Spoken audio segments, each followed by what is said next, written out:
Kevin, I'm going to start with you here. We're going to play a game called Boom or Bust. Those three quarterbacks that I just mentioned, how do you see their seasons ending up in 2025? Let's start with Aaron Rodgers. Boom in the context of what they need from him. He's not going to be MVP 2021 Aaron Rodgers. They don't need that. They need the 14th, 15th best quarterback in football. That way they can do the normal Steelers thing, win 10 games, rely on their defense, rely on aging core, going all in the context of what they are. So it's going to work. It's just not going to be vintage Aaron Rodgers, and that's okay.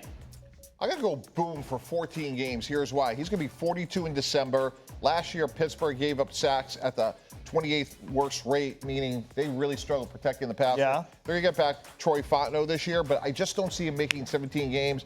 Will Howard, remember that name, sixth-round pick from Ohio State, won a national championship, had a really rough pre-draft process.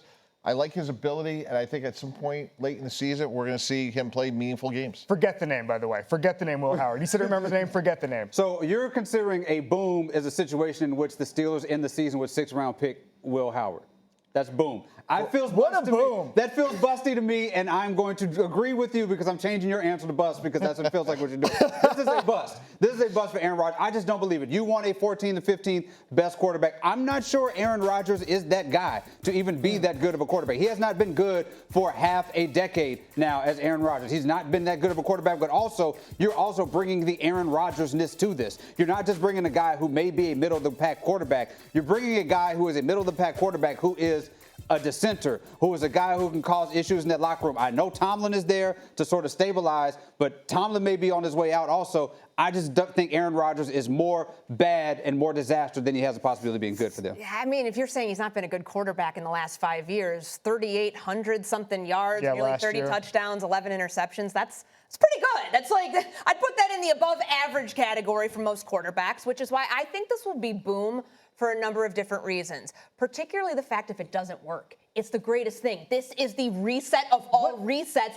that they would need. Pittsburgh has been trying to do things differently this offseason in a really weird way, like the most un-Pittsburgh Steelers way of doing business. So if it works out, if it's a boom, they get to the playoffs, they win a playoff game. If they don't, it forces the hard reset. Maybe Mike Tomlin and the Pittsburgh Steelers end up parting ways finally. Maybe they go all in and do something completely different. I don't think it can possibly be a bust in any way, shape, or form. I know you're laughing at me on this. I just want to say, because it's win-win either way. He said boom because Will Howard starts in December, and you've got Mike Tomlin getting fired, perhaps. I think that they need the push in the direction that we all know that they need to go to reset. It's a one-year deal. There's not a lot financially. In my rightness here of saying bust, because sounds like your definition of boom is everything falls apart. Your definition of boom is them getting Will Howard as the sixth-round pick to start. Seems like everybody's busting. I'm just going to sit here and just lean in on being right about this whole thing. Mine is the 15th best quarterback. And yours is the 15th best. Yeah. Seems like nobody has a lot of faith in this team right now. You know, layered on all this, they just gave their GM a 3-year extension. So I don't see this massive reset necessarily, and that's why I think they want to see what they have in Will Howard. Like, I don't. Why is that so funny?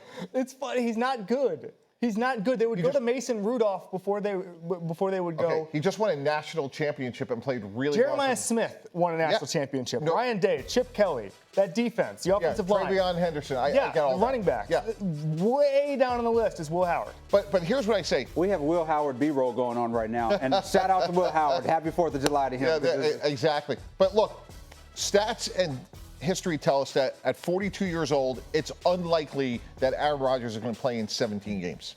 All right.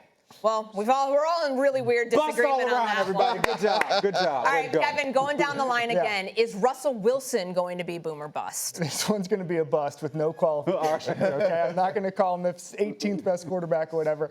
I struggle to see the vision here with the New York Giants. I think that they're in job preservation mode with coach and GM. I think they're going to want to go to Jackson Dart as soon as possible in order to build a proof of concept and say, hey, we deserve these jobs in 2026 because we're building with the young quarterback. Russell Wilson is not good enough to win 8, 9, 10 games, a type of performance you need to save your job. It's going to be a bust for Russell Wilson. Next stop, the broadcast. All right, David, I'm actually going to you next on this, calling an audible here. You going bust as well? I'm going boom based on the expectations for what we have for Russell Wilson. So I'm going to kind of do what y'all did last time.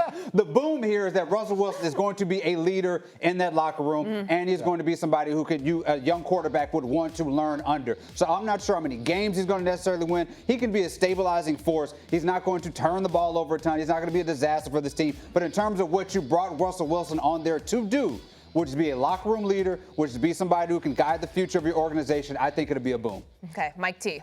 Yeah, I'm going to go bust and go back a little bit similar to what Kevin said. I think if you're the Giants, you'd rather win 5 games with Jackson Dart than 6 or 7 with Russell Wilson. I go back to when I was with the Jets and Mark Sanchez. We put him in from day one, snap one. We got fortunate, got to the AFC Championship game. But if I'm the Giants, it's more than a proof of concept. It's, hey, this guy has to, show competency from day one. If they do that, that gives the organization and the locker room hope. Okay, so let's go to the last one. We're going to stay in New York here. Kevin, is Justin Fields going to be boom or bust?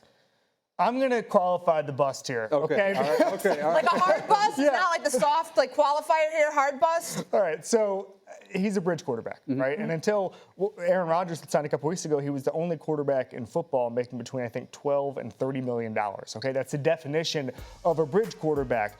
The thing about Aaron Glenn is he's going to build that team the right way, very similar to Dan Campbell in Detroit. He's not going to skip steps. I think this year is going to be maybe a step back, maybe a little less talent, and then they're going to build it, and by year 3, they're really going to hum. So for me, I think it's a stopgap. I think Justin Fields, the floor is high because he can obviously do a handful of things really well at the NFL level, but I still don't see franchise quarterback from him. So bust, but I think he's going to be okay this year. I'm saying boom. Why are we putting a ceiling on Justin Fields and saying that he's just a bridge quarterback? Look, I had the good fortune of working both with Aaron Glenn and Dan Campbell. They're very similar guys.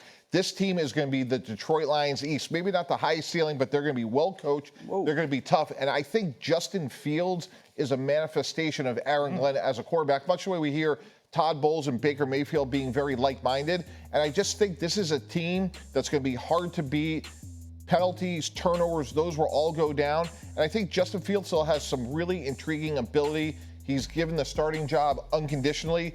This is going to be a very intriguing team and quarterback to watch in the fall.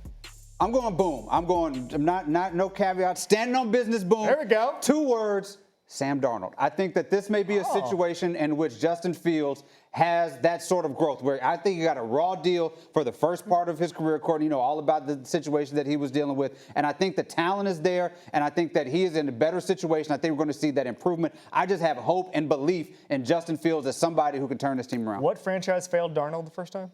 Okay, but that's a different. It's a different. The people there were different. It's different. It's different. Okay, so you know what my day job is, and you know that that's the reason I'm going bust here on this. I saw Justin Fields in the early part of his career in Chicago. I saw what his development was like. I saw where the ceiling was.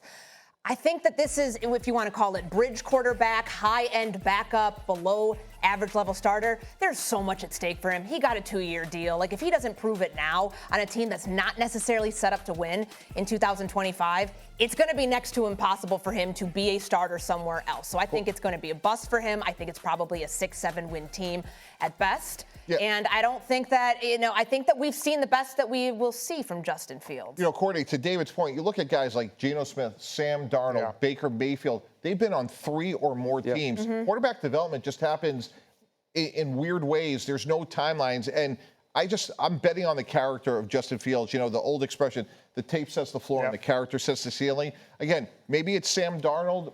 Who knows? But he's going into a situation where the head coach believes in him. Not saying that wasn't the case in Chicago or even Pittsburgh, but I think he has a fresh start here, and he has the opportunity that, look, this is a make-or-break year for his career.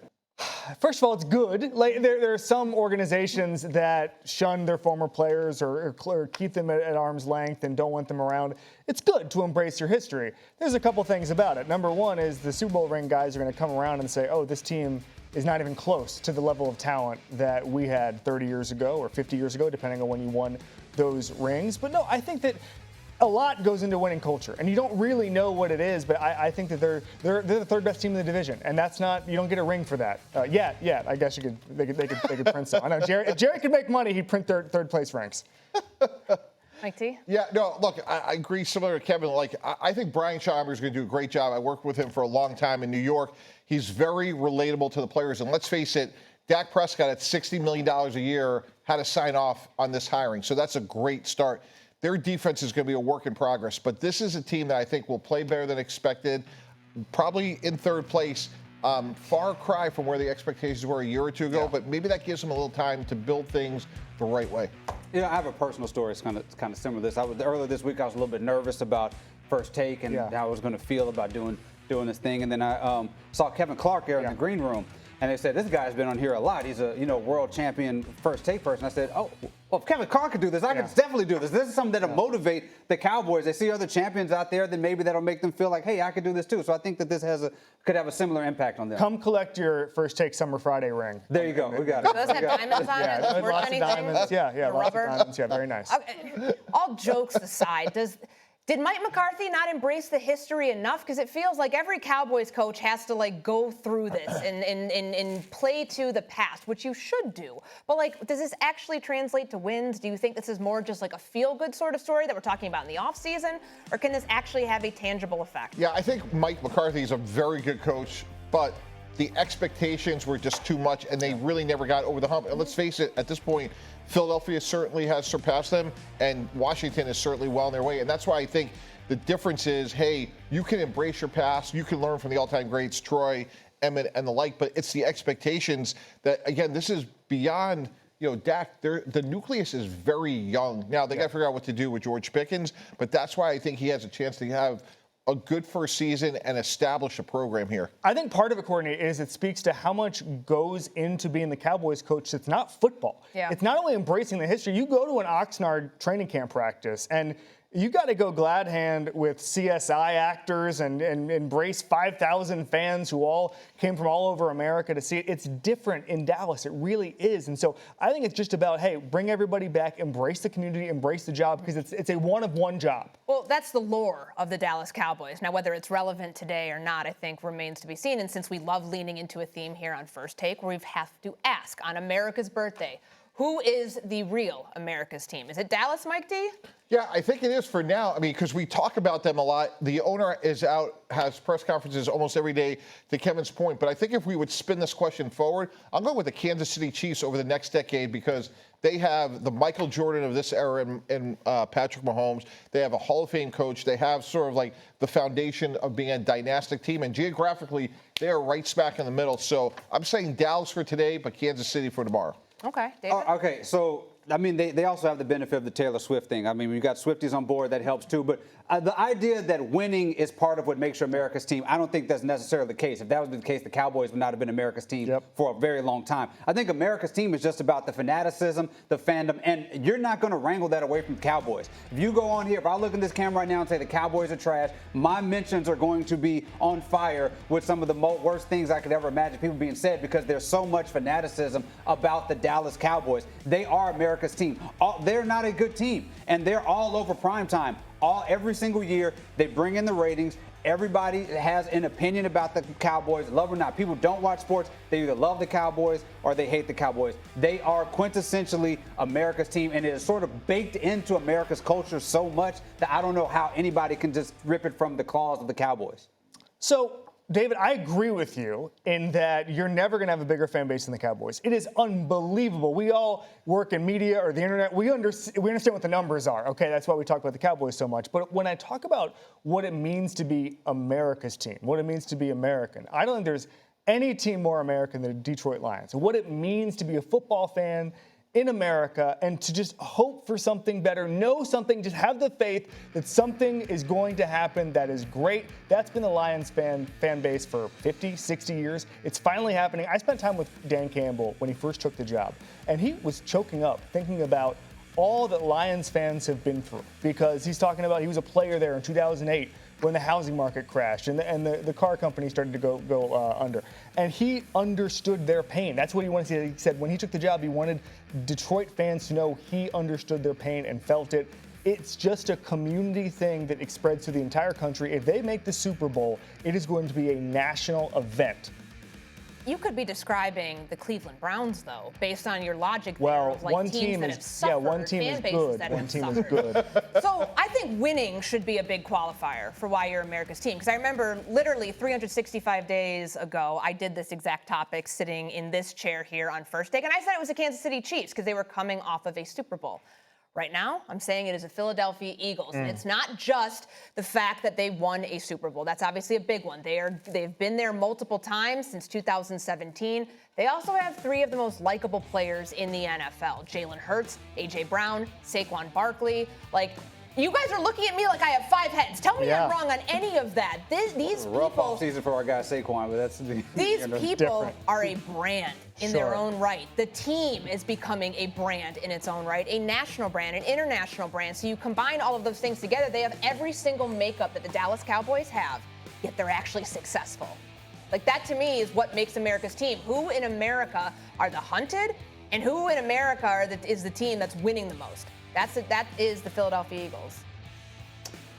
No, I don't think so. I just don't think that the Philadelphia Eagles are ever going to surpass the Dallas Cowboys. I'm going to go back to this Detroit thing. I think Detroit, I don't want them to be America's team. I don't think Detroit necessarily wants to be America. They embody the city of Detroit. That team embodies one team, one city more than Detroit does. I think it's good to keep them insulated into Detroit.